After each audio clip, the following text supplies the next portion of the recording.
passo a palavra, então, para o Dr. Vitor Hugo Palmeiro de Azevedo Neto, para sua exposição pelo período de 20 minutos, durante os quais o mesmo não poderá ser interrompido.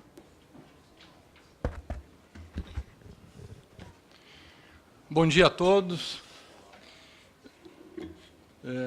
Permitam saudar a deputada Margarete Coelho, coordenadora desse grupo de trabalho. Saudar a todos os deputados presentes, na pessoa do meu querido amigo e conterrâneo, deputado Ronaldo Santini, que honra o Rio Grande do Sul, já honrava na Assembleia Legislativa do Estado e honra agora na Câmara dos Deputados brasileira. Quero saudar também meus companheiros de mesa.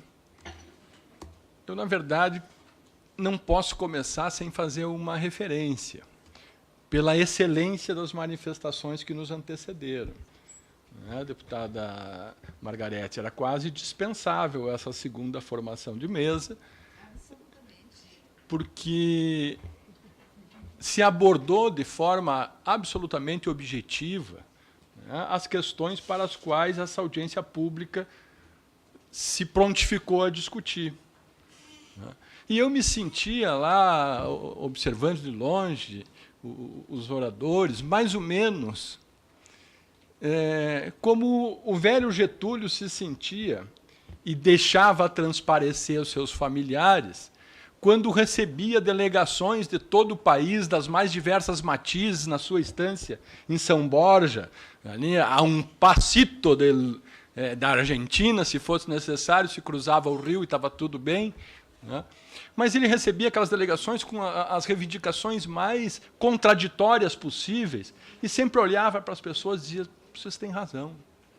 Aí vinha um outro, dizia o contrário, ele olhava de novo e dizia: não, o senhor tem razão. Daqui a pouco a dona Darcy, mulher dele, disse: mas Getúlio, todo mundo que chega aqui tem razão, o cara pede A, tu diz que ele tem razão, o outro pede o inverso do A e ele tem razão também.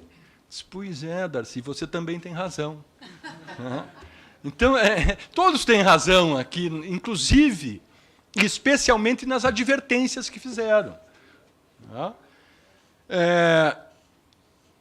Quando eu recebi o convite, o honroso convite, para participar, representando a CONAMP, que é a Associação Nacional dos Membros do Ministério Público, para participar dessa audiência pública, e eu li o tema da audiência pública, imediatamente eu associei não só aquilo que nós cognominamos hoje no Brasil de plea bargain, que, na verdade, não é um plea bargain, um plea bargain ele pode até ser tido como o gênero no qual se incluem espécies de acordos, que em alguns países é de uma forma, em outros países é de outra, e nós temos uma proposta de regulamentação própria. Mas eu associei exatamente esses três assuntos que foram aqui, alguns mais exaustivamente tratados, outros mais por en passant, que é a questão da lei de improbidade administrativa, e a doutora Maria Cláudia tem razão, em homenagem ao Getúlio Vargas, tem razão, quando sugere que nós nos inspiremos naquele anteprojeto de lei que foi construído por um grupo de trabalho nomeado pela presidência da Câmara dos Deputados e que foi coordenado pelo ministro Mauro Campbell e que propõe uma nova regulamentação para a lei de improbidade administrativa, inclusive atendendo de forma muito mais adequada às questões que a doutora Maria Cláudia levantou. Me associo, portanto, se a senhora me permitir, a sua sugestão, e acho que aquela regulamentação da lei, do anteprojeto de lei oferecido pelo grupo de trabalho coordenado pelo ministro, satisfaz muito mais uma regulamentação mais exaustiva, mais tranquilizadora, que gera uma segurança jurídica melhor, do que essa mera autorização ou revogação da vedação da lei de improbidade, no sentido de não possibilitar acordos, transações, etc., etc.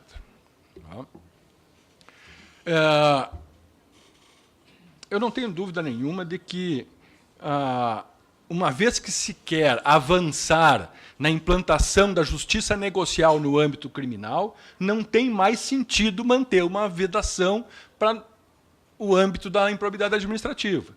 Tá? Se nós estamos reconhecendo que o sistema jurídico brasileiro possibilita a resolução dos conflitos penais que implicam, muitas vezes, na restrição da liberdade das pessoas, bem maior a que a Constituição se comprometeu a salvaguardar. Né? Não tem sentido manter essa vedação lá para a lei de improbidade administrativa. Então, a sugestão que eu trago é exatamente nos mesmos termos da doutora Maria Cláudia, no sentido de que o Parlamento se inspire naquelas regulamentações propostas pelo anteprojeto de lei oferecido por aquele grupo de trabalho para regulamentar essa matéria. Mas a CONAMP é absolutamente favorável a que haja essa regulamentação e haja essa autorização de acordos, inclusive na seara da improbidade administrativa. Aliás, e aqui fazendo coro com o desembargador Vladimir, não é possível que a gente continue convivendo com esse sistema de justiça inoperante, ineficaz, moroso, às vezes até inconsequente, e não busque alternativas para ele. Então, eu digo isso para adiantar que nós, no âmbito da CONAMP, há muito tempo vemos discutindo esses assuntos, já elaboramos vários estudos em relação a alguns temas, senhora deputada. A gente conseguiu lograr algum consenso. Em outros temas, a matéria também no nosso ambiente interno ela é controvertida e nem poderia deixar de ser. Por exemplo, propostas do projeto Moro em relação à ampliação do conceito de legítima defesa. É altamente discutível. Né? É altamente discutível. Nós vivemos num país em que a polícia mata muito e morre muito. E será que aquele regramento, minha saudação ao relator desse grupo de trabalho, deputado Capitão Augusto, que tão gentilmente firmou o requerimento de oitiva da CONAMP nessa audiência pública. Então, eu estava dizendo que num país como o nosso, em que nós vivemos índices alarmantes de criminalidade, né, ineficiência do sistema de justiça, morosidade do sistema de justiça, nós queiramos abrir mão de um experimento que a maioria dos países já fez. O professor Vladimir aqui fez uma referência a vários países que adotam, cada um a seu modo, esse tipo de instrumento de justiça negocial. E agora eu me refiro aos dois instrumentos de natureza penal que são contemplados no projeto de lei denominado de pacote Moro, ou projeto Moro, que é o tal acordo de não persecução penal e o acordo penal de aplicação imediata de pena privativa de liberdade. A CONAMP também é a favor desses dois institutos, sem prejuízo de discutir alguns aprimoramentos que são aplicáveis, né, a esses dois institutos. O primeiro deles, o acordo de não persecução penal, nos pareceu, nas discussões que nós travamos, né, que, quem sabe, seria muito mais adequado, como sugerido, inclusive, naquele estudo entregue à comissão, ao grupo de trabalho pela Ordem dos Advogados do Brasil, que a introdução desses preceitos previstos no projeto Moro se faça através de uma alteração da Lei 9.099 e uma readequação das questões atinentes ao conceito de crime de menor potencial ofensivo ou a inclusão naquele âmbito dos crimes de médio potencial ofensivo, para aproveitar essa cultura que já está sedimentada no Brasil de tratamento no âmbito dos juizados especiais criminais. Lá nós trabalhamos já há algum tempo com os acordos civis, com a transação penal e com a suspensão condicional do processo, que são três institutos que se dedicam a propor medidas despenalizadoras. Porque se um dos grandes problemas nacionais, dito por todos, é a questão da superpopulação carcerária, as medidas despenalizadoras que possibilitam a solução do conflito penal sem aplicação de pena privativa da liberdade, elas têm que ser incentivadas. Quem sabe aumentar um pouco o limite de penas de questões sujeitas ao juizado especial criminal, para que lá nós efetivamente possamos implementar uma política de segurança pública que seja adequada às circunstâncias nacionais. E as circunstâncias nacionais nos indicam que nós devemos poupar o sistema previdenciário o quanto possível, e o quanto possível é o quanto a criminalidade continuar crescendo. Isso é uma questão interessante que tem que ser discutida aqui. Quais os efeitos e como que nós vamos tratar esse problema da superpopulação carcerária, que é um dos pontos vulneráveis, vamos dizer assim, da proposta de acordo de aplicação imediata de pena privativa de liberdade, porque muitos denunciam que isso redundaria num acréscimo do número de pessoas aprisionadas, indo ao desencontro da pretensão de melhorar o serviço do Estado nessa área do serviço público. Muito bem. Repito, minha cara coordenadora, nós somos absolutamente favoráveis a todos os tipos de acordo propostos, com as ressalvas que fiz em relação à lei da improbidade administrativa e agora ao acordo de não persecução penal. Mas eu gostaria de debater um pouco mais aquilo que é a maior novidade desse pacote, que é a proposta de alteração do Código Penal para introduzir o dispositivo e adotar aquilo que nós viemos chamando, me parece que não de uma forma muito técnica, mas ela vem assim sendo cognominado, o plea bargain oferecido pelo projeto Moro. Muito bem, as duas principais críticas, eu repito, da geração de uma população carcerária ainda maior e o superempoderamento do Ministério Público. Pelo menos as críticas mais contundentes que eu tenho percebido na discussão dessa matéria podem ser sintetizadas nesses dois títulos. Aumentar o aprisionamento e empoderar demais o Ministério Público e propiciar que o acordo seja não um fruto da voluntariedade do acusado, mas sim de uma imposição do órgão acusador, em prejuízo de todos os princípios que regem a matéria penal, entre as quais a presunção de inocência das pessoas, o direito à comprovação da não culpabilidade, etc., etc. Muito bem. Eu acho que todas essas questões podem ser examinadas sob dois focos diferentes. É possível que haja um acréscimo da população carcerária? É possível. Agora, isso é culpa do acordo?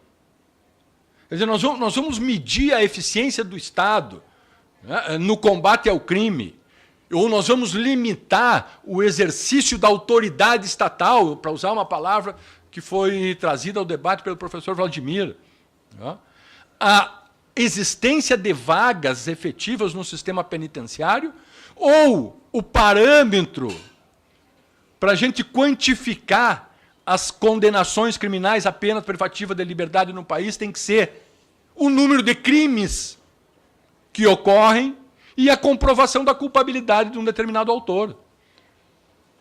O resto é atividade administrativa que tem que ser cobrada do Estado. Agora, nós não podemos imputar ao sistema penal que ele está prendendo demais porque as pessoas praticam crimes demais. Me parece que é uma questão de bom senso. É um problema encarcerar pessoas? Claro que é. Nós precisamos evitar o encarceramento pelos efeitos deletérios que esse ambiente exerce sobre o encarcerado? Claro que nós precisamos. Agora, estabelecer um limite para o Estado punir, não, ou desconsiderando a existência efetiva da criminalidade no país, me parece que é um tanto de irresponsabilidade. Até porque o direito penal ele ele se justifica não só para botar as pessoas na cadeia. Ele se justifica para exercer um poder intimidativo geral, especial e geral. Quer dizer, enquanto aquela pessoa está presa, se ela é predisposta ao crime, ele não está cometendo crimes. E é só falar com as autoridades policiais de qualquer estado do país para saber que mais de 50% dos crimes que infernizam a vida da população no cotidiano são praticadas por pessoas que deveriam estar presas.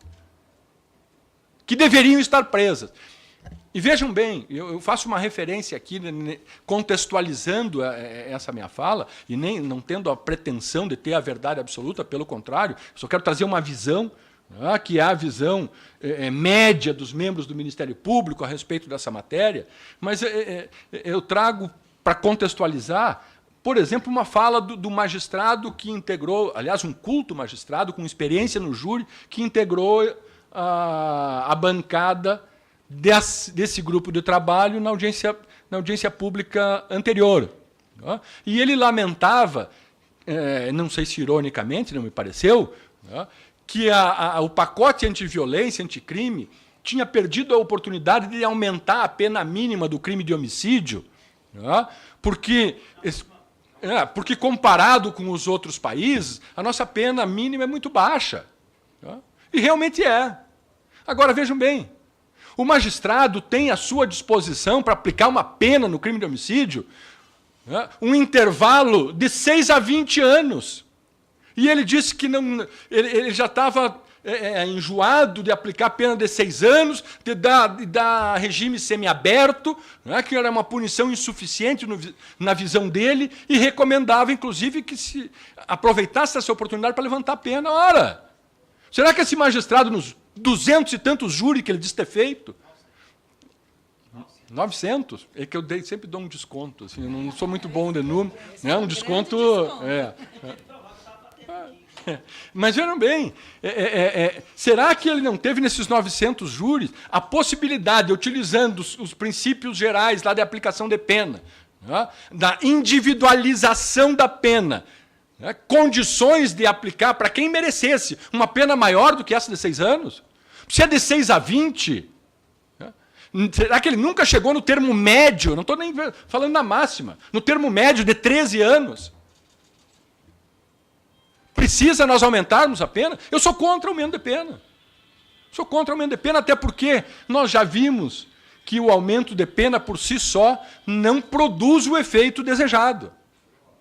Agora, a certeza da punição, o que esse instituto pode colaborar para trazer, a visão do predisposto de que, olha, se eu cometer esse fato, e não vamos ignorar que os criminosos também contabilizam riscos, também fazem um processo como os empresários de custo-benefício.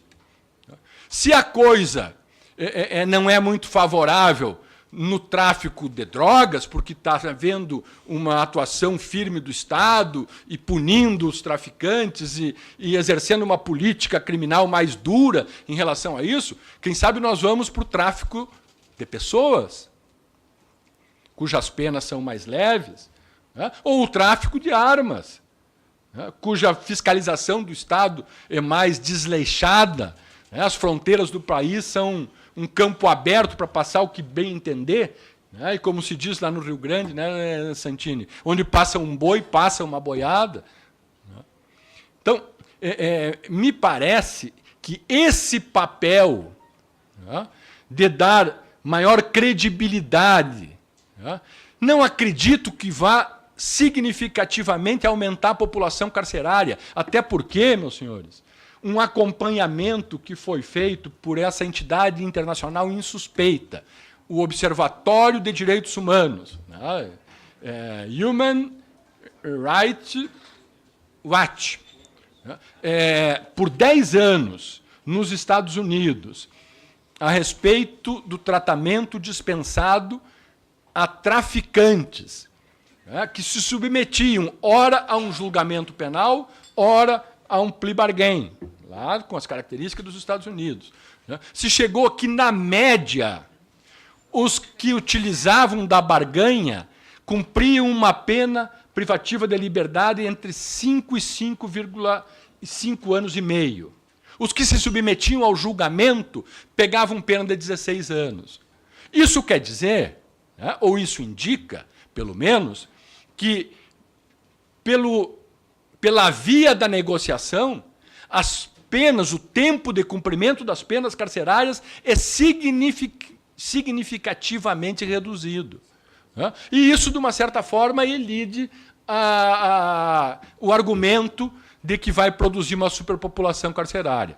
Eu já estou encerrando, mas eu só gostaria de dizer, para finalizar, em relação à questão do empoderamento do Ministério Público, de que o nosso sistema proposto, né, ele elide qualquer possibilidade do Ministério Público empurrar a goela abaixo, né, do acusado um acordo penal desfavorável a ele. Por quê? Porque no sistema proposto, nós temos que vencer, para chegar à fase do acordo de aplicação imediata de pena, um caminho muito penoso para o órgão acusatório, que é ver aprovada a admissibilidade da acusação.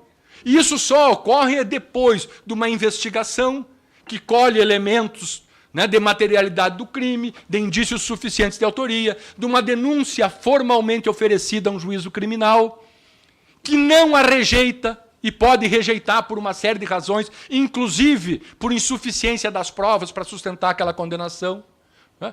Que se submete depois a uma análise da defesa, que tem o exercício da resposta, pode juntar documentos, pode trazer justificações, pode propor testemunhas, criar um quadro argumentativo que leve o julgador a dizer, olha aqui, ó, um acordo penal com esse cidadão aqui é algo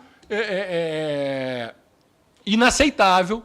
Por quê? Porque a quantidade de pena proposta é desproporcional ao crime que foi previamente estabelecido que ele possa ser o seu autor. Além disso, vai examinar também a voluntariedade do acusado. E, além disso tudo, ele vai estar assistido por um advogado. Quer dizer, se o promotor de justiça conseguir se sobrepor a toda essa fiscalização judicial, burlar a vigilância dos advogados, que, aliás, hoje, não só tem extrema competência no trato dessa matéria, são pessoas altamente especializadas. Vejam bem, enquanto nós trouxemos um membro do Ministério Público aqui para tratar desse assunto, foram dezenas de advogados que estiveram aqui tratando com muita proficiência desse tema, né? Porque eles são extremamente preparados. E nós temos as defensorias públicas, estaduais e federais, com todos aqueles senões que foram colocados pelo doutor Vinícius, e que realmente a gente tem que concordar, estarão sempre presentes e vigilantes, e seguramente não vão permitir que se pratique abuso em relação aos seus defendidos. Desculpe por ter me excedido no tempo, muito obrigado pela oportunidade. Nós é que agradecemos, doutor Vitor Hugo, pela sua brilhante exposição.